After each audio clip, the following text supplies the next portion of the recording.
আসসালাম স্যার। হ্যাঁ, আসসালামু আলাইকুম। স্যার কেমন আছেন স্যার? আছি আলহামদুলিল্লাহ। আপনি কেমন? স্যার ভালো আছি স্যার। আমি আপনাকে একটু আগেও বলেছিলাম জি স্যার। এখানে একটা সমস্যা হচ্ছে, হয়তো আপনার অফিসটা একটু বুঝতেছে না। ইউ সি, নর্মালি আমরা যখন ওয়ার্ক পারমিটটা দেই, জি স্যার। ওয়ার্ক পারমিট বিডা থেকে যখন আমরা রেকমেন্ড করি, জি স্যার। তো এনএসআই এর মেন জবটা হইলো to look at it from a security angle, G sir. that whether these people have any security risk or not, and আপনারা আপনার ক্লিয়ারেন্স দেন। ট্রেডিশনালি এটাই হয়ে এসছে। জি স্যার। আর আমরা করতেছি কি, আমাদের একটা লেড আউট পলিসি না থাকলেও জি স্যার। আমাদের থার্ড পার্টি যারা অনেক জায়গা হয় কি, স্পেশালি আপনার সফটওয়্যার কোম্পানিগুলিতে, জি স্যার। তারা এখানে কন্ট্রাক্ট, গভর্নমেন্টের কন্ট্রাক্ট, অন্য কন্ট্রাক্ট পায়, তারা কিন্তু as workers they bring in not direct work permit people হিসাবে, they bring in as contract workers. Sir sir. তো একটা কোম্পানি আপনার সাথে বোধহয় দেখা করেছিল। আমি আপনি টাইম দিলে she will meet you again. হ্যাঁ স্যার, আসছিল স্যার। হ্যাঁ, আসছিল স্যার। তো ওটা আবার আপনি বলেছিলেন আমরা রিভিউ করে পাঠাইতে, আমি হোম মিনিস্টারকে বলে আপনাদের কাছে রিভিউতে পাঠাই দিয়েছিলাম। জি স্যার। ওটা আপনারা আবার না করে দিয়েছেন। জি স্যার। স্যার আপনারা করেছেন না অন দ্য গ্রাউন্ড দ্যাট বিডার কোনো পলিসি নাই এটার ব্যাপারে। তো এক্স্যাক্টলি স্যার। ওটা তো আপনাদের দেখার ব্যাপার না। হ্যাঁ পলিসি স্যার। আমার আছে কিনা, that is not, you see whether the security clearance আছে কিনা, whether they are security or not secure, ওটা তো আমার ওয়ার্ক, আমি হোম মিনিস্ট্রির সাথে বিডা বুঝবে। স্যার ঠিক আছে স্যার। এখন স্যার আমি আমি দু একটা আসপেক্ট একটু আপনাকে বলি। হ্যাঁ, যেই লোকটা ভাড়া দেখাচ্ছে 30,000 টাকা, বাট সে 3 লাখ টাকার বাসায় থাকতেছে, so he is not paying tax because he is showing 30,000 টাকা house rent. 2,30,000 টাকার যে বাকি যে যে 3 লাখ টাকা যে বাসা থাকতেছে, যেটার জন্য এডিশনালি সরকারকে পে করার কথা, সে তো সেটা করছে না স্যার। তো এটা দেখার দায়িত্বটা কার? যে লোক, হ্যাঁ স্যার, এখন যে লোকের বেতন হচ্ছে অরিজিনালি 10 লাখ টাকা, সে দেখাচ্ছে 2 লাখ টাকা, বাকি 8 লাখ টাকার উপর ট্যাক্স ফাঁকি দিচ্ছে। এই এই এটা জিনিসগুলো দেখা। এটা এটা দেখার দায়িত্বটা হলো এনবিআর। হ্যাঁ, এনবিআর ধরবে। তো এনবিআর তো এনবিআর তো ধরতেছে, এটা তো এনবিআর যে ইন্টেলিজেন্স আছে স্যার তারা ধরছে না স্যার। ধরতেছে। না না, ধরতেছে ধরছে না ধরছে, স্যার। অনেকগুলিকে ধরেছে, আমরা অনেকগুলিকে স্যার, ধরছে, এয়ারপোর্টে আমরা আটকাই দিতেছি। স্যার যেই লোক আগে আসছে, সে 8 লাখ টাকা বেতনে ছিল, এখন সে 2 লাখ টাকা বেতনে এখানে চাকরি করতেছে। তো বিদেশিরা এত দেশপ্রেমিক তো হয়ে যায় না যে আমার দেশে 8 লাখ টাকা বেতন ছিল, 2 লাখ টাকা কাজ করবে। হুম। সুতরাং আমাদেরকে তো এগুলো যখন অবজেকশন দিয়েছি, তখন সে তার বেতন আবার বাড়ায় 6 লাখ টাকা করেছে স্যার। তো সাম বাট পয়েন্টে এই সাম। ওটা ঠিক আছে না, এট সাম পয়েন্ট এটা তাহলে আমরা বসি, লেট আস সিট হ্যাঁ down with NBR, exactly sir. Everybody আমরা বসি, কিন্তু point is G sir. This responsibility basically is NBR. Sir If NBR যদি, NBR is not doing it, then you should point out to them যে তোমরা করো, sir কিন্তু এটা তার একটু বসুন দায়িত্বটা, হ্যাঁ, ওর এইটা একটু দায়িত্বটা আপনি স্যার। আপনার ঘাড়ের উপরে তো নিতে পারেন না। জি স্যার, আমি That's আমরা তো not, আমরা না করতে পারলে ভালো হতো স্যার। হ্যাঁ, তবে এই এই প্রসেসে আমরা সরকারের রেভিনিউ আনে বড় একটা অংশ রেখেছি না স্যার। এটা ঠিক আছে, এটা হ্যাঁ এটা স্যার। আমরা এটা একটা তাহলে মিটিং করি, আমরা জি আমরা স্যার, বিনা এটা এটা এটা এনবিআর এটা আপনারা মিটিং করি, কিন্তু এই কেসে তো this is not the case.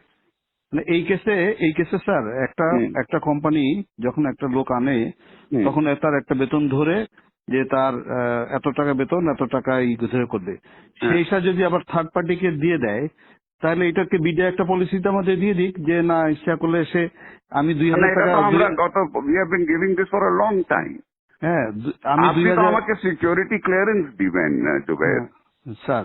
আপনি এখন যদি পলিসি ম্যাটারে যদি NSI is going to say you have to dictate policy to me, then তো it is going to be very difficult. Sir এটা একটু বসা পলিসি, উচিত স্যার। তাহলে আমরা স্যার আমাদের, আমরা সিকিউরিটি ক্লিয়ারেন্সটা তাকে, সে যে বিদেশ থেকে যখন আসবে, হ্যাঁ, বিদেশে তাকে সিকিউরিটি ক্লিয়ারেন্সটা তাহলে আমরা না দিই, আমাদের কাছে না নিল, আমাদের কাজটা খুব কমে গেল স্যার। আমরা কাজ না হোয়াট সিকিউরিটি ইজ আপনার এখন যে হোয়াট ইজ ইয়োর টিওআর, আপনার থেকে যে সিকিউরিটি ক্লিয়ারেন্সের জন্য আসে, হ্যাঁ এতদিন তো এটা তো অনেক দিন থেকে করে আসতেছে, জি হোয়াট ইজ স্যার। ইয়োর আপনার টার্মস অফ রেফারেন্সটা কি? আমরা এটার ভিতর দেখি যে সে সরকারের মানে প্রথম কথা হচ্ছে যে সিকিউরিটি পার্সপেক্ট থেকে থেকে তার এমনি তার কোনো নিরাপত্তা হুমকি না। 2 নম্বর হচ্ছে যে কোনো ব্ল্যাক লিস্টে আছে কিনা? জি স্যার, 2 নম্বর হচ্ছে ইকোনমিক সিকিউরিটি পার্সপেক্টিভে সে সরকারের ফাঁকি টাকি দিয়ে কোনো জায়গা থেকে সরকারের ক্ষতি করছে কিনা এটাও আমরা দেখি স্যার। এখন আমরা যদি বলে সরকার যদি বলে না এটাও দেখার দরকার নেই, আমরা ক্লিয়ারেন্স করতেও রাজি নেই স্যার, আমাদেরকে অনেক ইম্পর্টেন্ট কাজ আছে।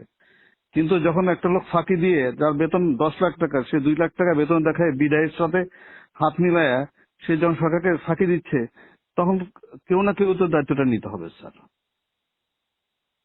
না না, বাট এটা তো আপনার ঠিক আছে, আমি দেখি, আমি প্রিন্সিপাল সেক্রেটারির সাথে কথা বলি। জি স্যার, আমার যতদূর মনে হয় দিস ইজ নট, এতদিন তো ছিল না, এটা তো নতুন, আপনি ডিজি হয়ে এই প্রবলেমটা আসছে, এর আগে তো কোনোদিন হয়নি। আমি 2009 সাল থেকে এই প্রতিষ্ঠানে আছি। I work as director external, এবং যারা এরকম ট্যাক্সের ফাঁকি দিচ্ছে এই বিষয়গুলো সবগুলো আমরা এইভাবে করে ধরেছি, এবং আমরা যখন অবজেকশন দিয়েছি ওরা আবার বেতন বাড়ায়, যেটা লিগ্যাল যে পায়, যে বাড়ি ভাড়া যা 3 লাখ টাকা দিয়ে করতেছে সে তখন 3 লাখ টাকা বাড়ে ওটার উপর সরকারকে ট্যাক্স দিয়েছে স্যার। চিটাগাং পোর্ট দিয়ে স্যার হাজার হাজার গাড়ি আসে, ওগুলো আটকাই ওরা ট্যাক্স দেয়। So I am adding value tax to the government. Although এখন বলবেন যে না এটা তো রেসপন্সিবিলিটি নয় স্যার, এটা যদি সরকার বলে দেয় যে না এগুলো করার দরকার নেই, আমরা কিছু করবো না স্যার, আমাদের কাছে ক্লিয়ারেন্স না পাঠাইলেও তো হবে না স্যার। কিন্তু বিডা আমাদেরকে বলতে হবে যে তারা যদি জাস্টিফাই করে যে একটা লোক বিডা যদি কম্প্রোমাইজ না হয়, আমাদের তো কোনো অসুবিধা নাই স্যার। আমাদেরকে একটু ক্লিয়ারলি বলে দিক স্যার যে একজনের জন্য নিয়ে এসে আরেকজনকে দিতে পারবে, বা 2-3 হাত ঘুরে এসে লোক কাজ করতে পারবে, আমাদের কোনো অসুবিধা নাই স্যার। একটা মিটিং হলে ভালো হয় স্যার, আমাদের জন্য সুবিধা হয় স্যার। আচ্ছা ঠিক আছে, আমি দেখি, আমি একটা মিটিং এর ব্যবস্থা করি, আমি প্রিন্সিপাল সেক্রেটারির সাথে কথা বলি। জি স্যার, এটা একটা, জি sir. We need to get a clear guidance on this. এবং আমি স্যার 2012 বছরে এই পজিশনে চাকরি করতেছি, এবং এইভাবে আমরা কিন্তু ক্লিয়ারেন্স মানে যেগুলোতে কম হয় না আমি অবজেকশন দিয়ে আসতেছি কিন্তু। এবং এই এই এই এই প্রতিষ্ঠানটা একটু ম্যানিপুলেশন বেশি চেষ্টা করতেছে, এবং বাট আমরা এরকম কেস খুব রেয়ার পেয়েছি, যারা একজনের জন্য নিয়ে এসে, আমি নিয়ে আসলাম একজনকে বিদেশ থেকে, এসে আবার আর এক কোম্পানিকে দিলাম, এই কেস প্রথম আমরা পেয়েছি। বিডা আমাদেরকে বলে দিক যে এইটাতে কোনো অসুবিধা নাই, আমরা সদস্য দিয়ে দেবো, বিডাও ক্লিয়ারলি বলে না স্যার। আচ্ছা ঠিক আছে, আমি দেখি। আর আপনাকে একটু জানাচ্ছি, BIDA is a compromise organisation sir, মানে ন্যাশনাল ইন্টারেস্টে ওটা তো শুনেন, আপনার NBR is also compromise organisation. Exactly sir, আপনার civil aviation is a compromise organisation. আপনার সব থেকে বড় কম্প্রোমাইজ অর্গানাইজেশন ইজ দুদক। জি স্যার।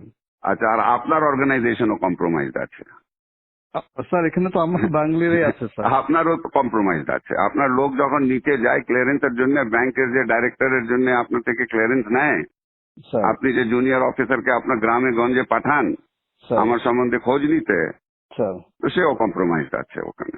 বাংলাদেশে কোন জায়গা কম্প্রোমাইজ না? সবাই মিলে একটু ভালো করার চেষ্টা করতেছি স্যার। সেটা করেন, কিন্তু ডোন্ট সে দ্যাট কম্প্রোমাইজ আপনার অর্গানাইজেশনটাও is compromise. I can give you examples where your people have gone and to give a clearance certificate, how much money they have charged. Sir এটা আছে স্যার, আমি অস্বীকার করছি না স্যার। তাহলে আপনি বলতেন বিডা ইজ কম্প্রোমাইজ, সবাই কম্প্রোমাইজ আছে। আর don't tell me BIDA is compromise, you are also compromise.